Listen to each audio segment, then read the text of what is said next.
If you're new here, I'm Ganiti, and if you're already watching my One Piece Chill channel, welcome back. Today we are going to read the newest chapter of One Piece, number 1115. So, of course, spoiler alert if you're not up to date with manga. Let's see what this chapter has. Let's go. It's called Continental Fragments. Interesting title.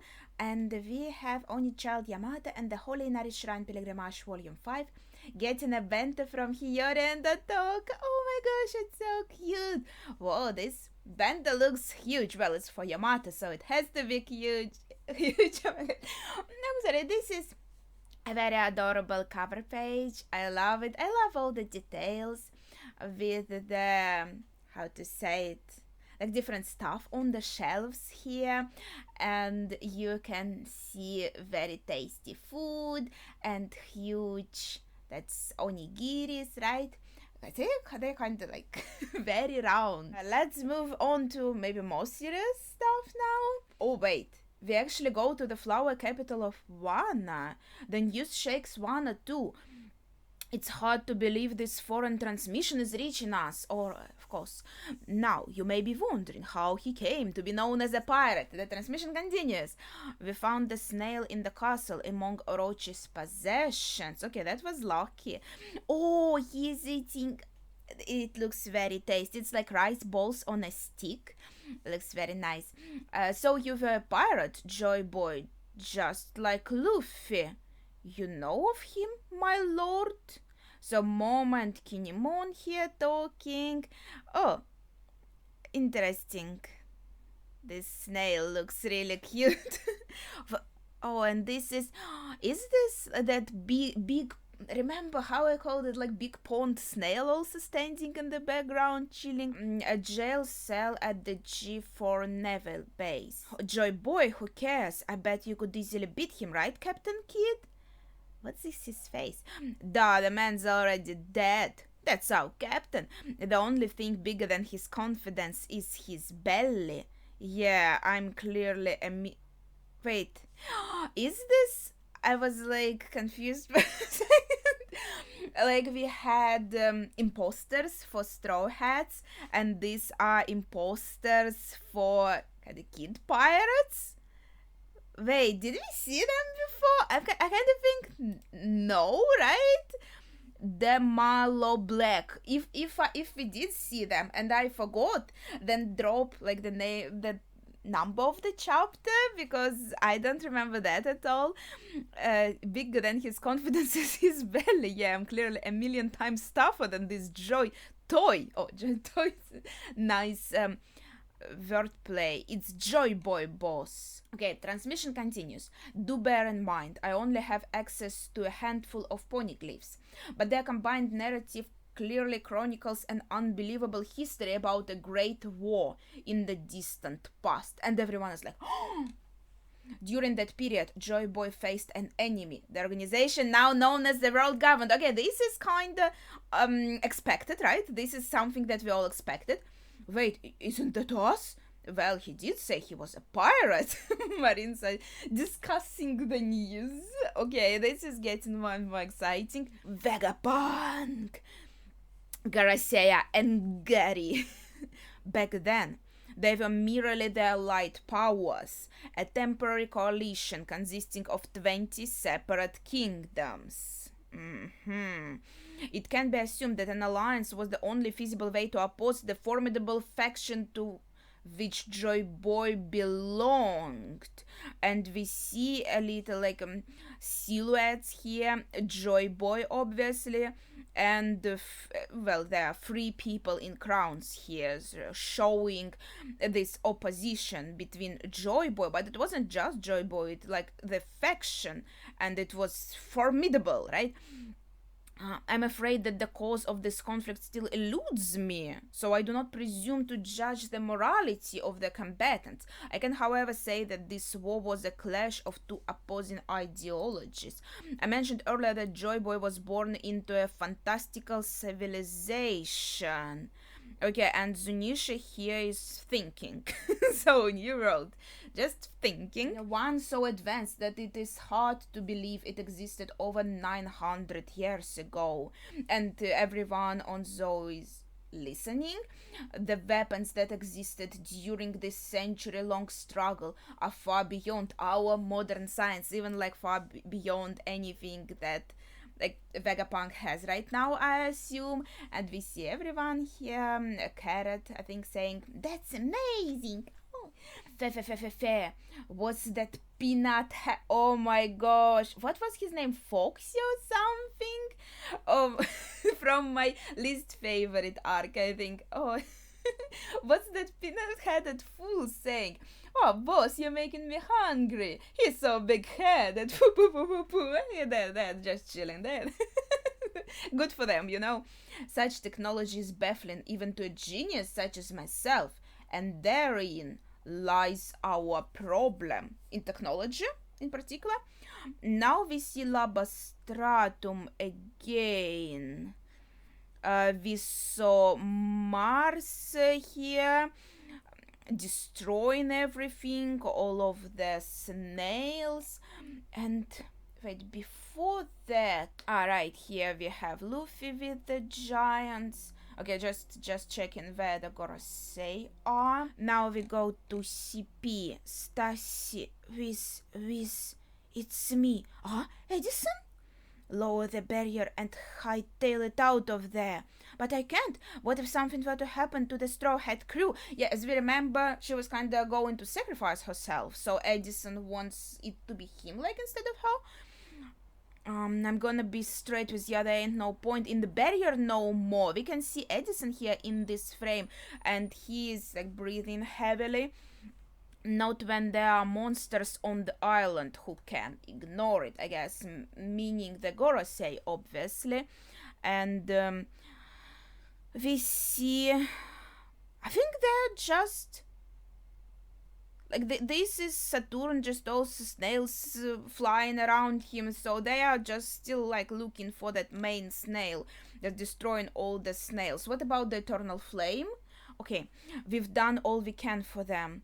I'm sure they'll make it somehow. Edison is saying, yeah, that kind of sounds like he's going to give up here, give up on himself at least, right? He thinks, okay, they are going to make it, and maybe I can make it so Stacy also saves herself, right? But I'm going to maybe like die or be destroyed here, how it is for satellites. How much longer, Jinbei? My apologies, we are almost there. There's nothing to apologize for. We were busy. Is that you, Zora? You're gonna get it late. Jinbei and Zora are running. Well, Jinbei is running. Zora is riding Jinbei. Now hurry up, Nami says. They are moving their ships to blockade the northeast coast. I'll never forgive you if we get blasted out of the water after all of these. Okay, there are a lot. So we are now on the giant ship, correct? And there are a lot of marine ships surrounding us. That's good to hear, Stacy says. I was worried Stella would never forgive me if I let them get caught. As if, now get your ass out there, Edison's saying. But I don't know what to do with myself, Stacy continues. Now that Stella is gone, who am I meant to live for? I have no purpose. So maybe she felt compelled to sacrifice herself, also partly because she feels like she has no purpose because she was kind of programmed, so to say, in a way, right, to help Vegapunk and assist Vegapunk, and she was very loyal to him. And now that Stella is like presumably dead, out of commission, she's like, okay, now like I don't know what to do with myself, right? Don't let him use his sword. This Jiza can cut anything. Okay, via fighting Nuzjura here. See, I'm slowly remembering like the names of the Gorosei. Sense the living voices. Bonnie, get down! Yeah! Okay, let's see if we can point something interesting out. I think Vano... Oh, wait, did he just grab the horse or... And well, this is a pretty nice teamwork, but then he attacks still, but Frankie manages to help Bonnie evade the attack. Sense the living voices is an interesting thought. I think that's Nuzjura's thought, correct? What do you think? I think yes. So that's kind of how he is attacking. Does he have? I didn't think about it, so I didn't really like know the details. But it would be cool if he actually couldn't see anything. I just like at the moment I don't remember. Maybe there were some lines that indicate clearly that he can see. But I think it kind of would be cool. Well, we already have a character who is blind, I guess. Well, I guess he's just relying on this like living voices. They're gonna better predict the movements of the opponent, and so it will be easier to land a shot. Wait, what's going on? Bonnie kind of falls from Frankie's arm. She's fallen down. I think she seems to be okay. Yeah, she's like below the attack already. But we see that the attack cut off the head of the ship. Yeah, we're so close to this ship. Like the head figure of this ship. I can't maintain distorted future for very long. Bonnie is saying, Frankie's like, what's going on? And Bonnie is in her child form. It's also kind of a bit similar in a way, right here with Luffy's fruit, how he also can only maintain his form like for a while. So that's another like little parallel, I guess, between their fruit abilities, because I think we kind of talked about this before. The Void Century ended, Vegapunk in the transmission continues, with Joy Boy's defeat. And with that, we see Zunisha and the giant from the place of a lot of trash. I'm not sure. I forgot how to say it. That giant armor Viking dude that is now walking around the island, as far as like the last that we saw him. And did he also say like, I'm sorry, Joy Boy?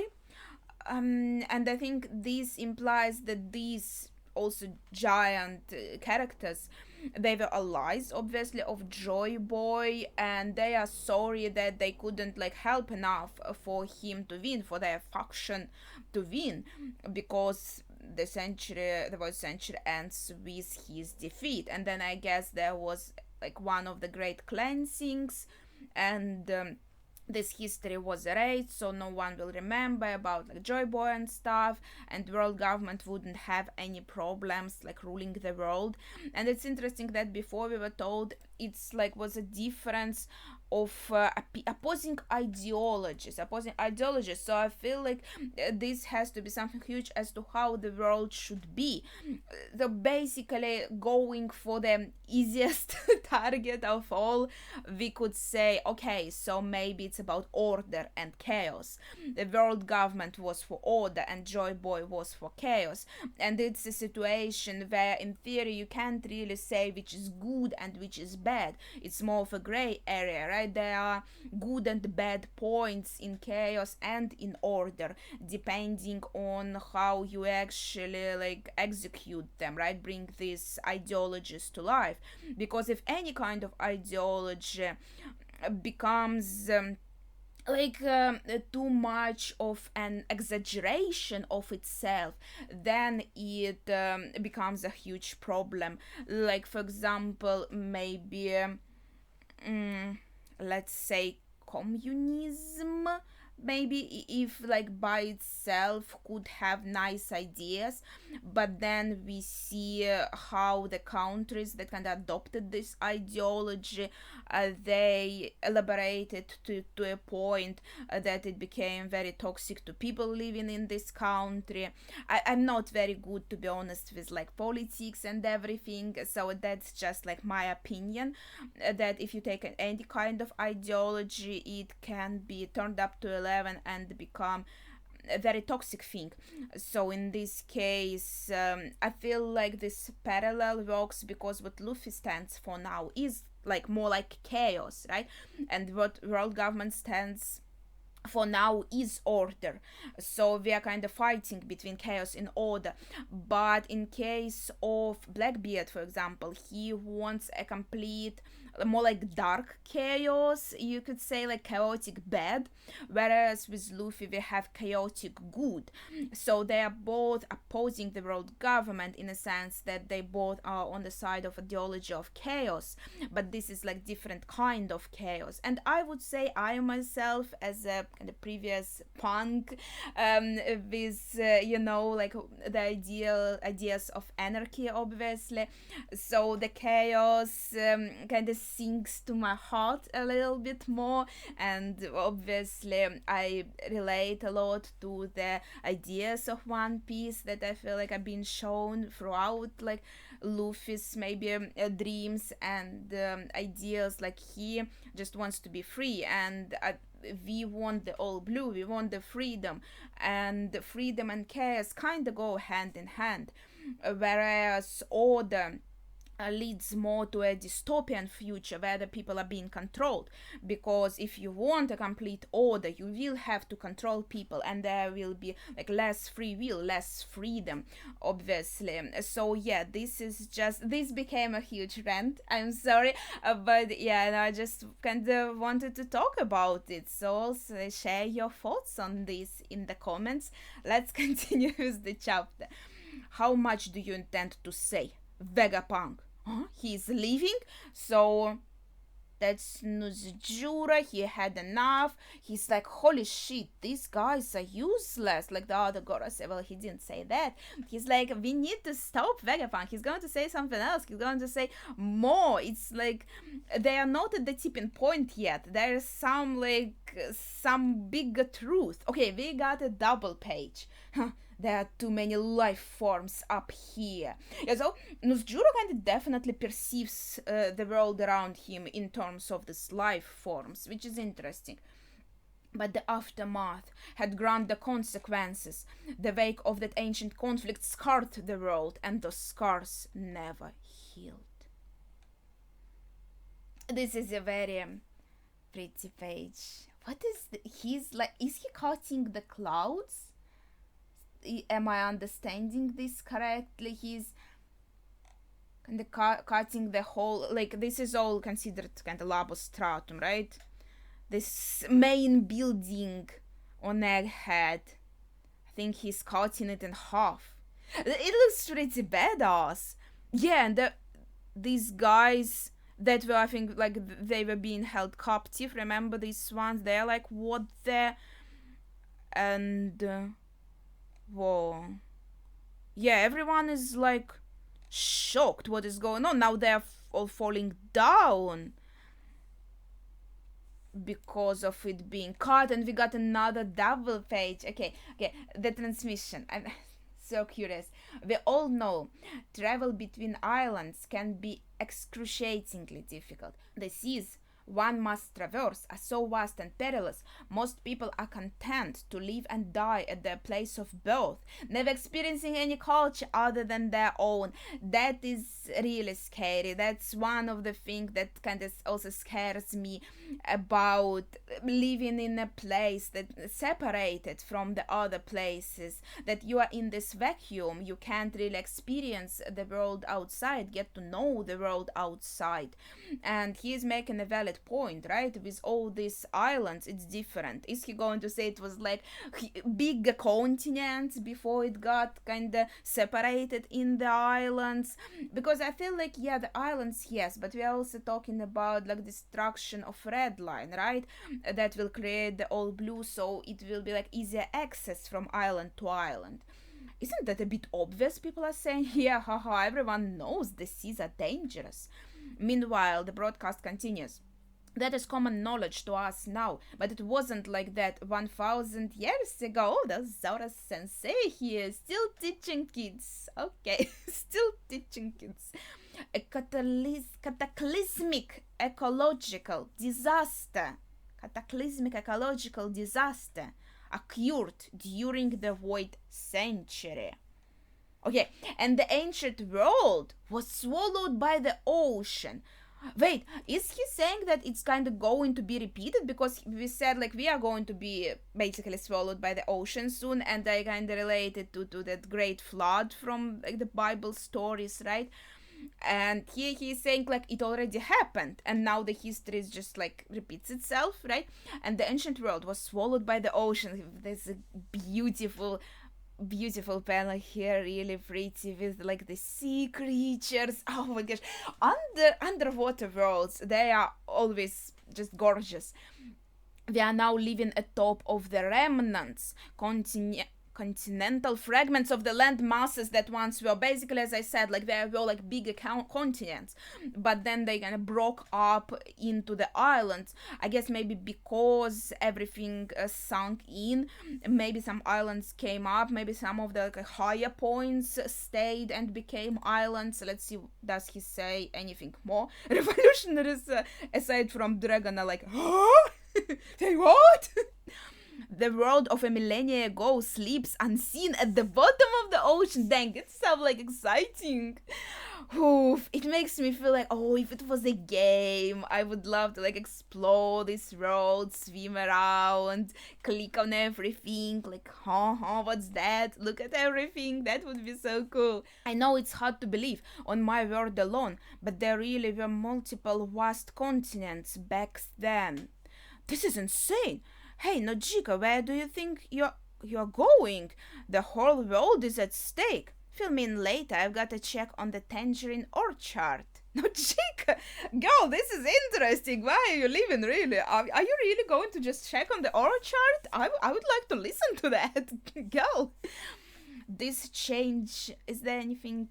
Well, yeah, that's just their town. Okay, this change in the road helps explain how a century of history could be censored. Oh, he even used the word censored. A feat that seems nigh impossible, but it makes sense when you consider the undeniable conclusion all the data points to.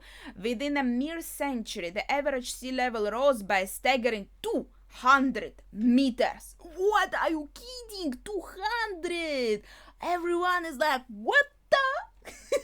What the? A warship is only 60 meters tall. No wonder the old world disappeared. Hey, stop listening to that crap. We have work to do. It's interesting. Marines are also affected. They also, what is that? The Seraphim and all those imprisoned Cypherpol agents, yeah, we saw that, were spotted falling out of the lab building. Yes, we've got to rescue them. Did you hear that? His tall tales keep getting taller. The old fart's lost his marbles. What a joke. The pirates here are laughing, watching the broadcast. Well, at least they're having a good time, you know. Yeah, we kind of... Oh, Sakura Kingdom, Chopper's hometown. Is this really possible? Koreha is laughing. Even now the world still finds a way to keep things interesting, girl. It's always interesting. That mountain is around 200 meters. You are saying something that tall would be submerged?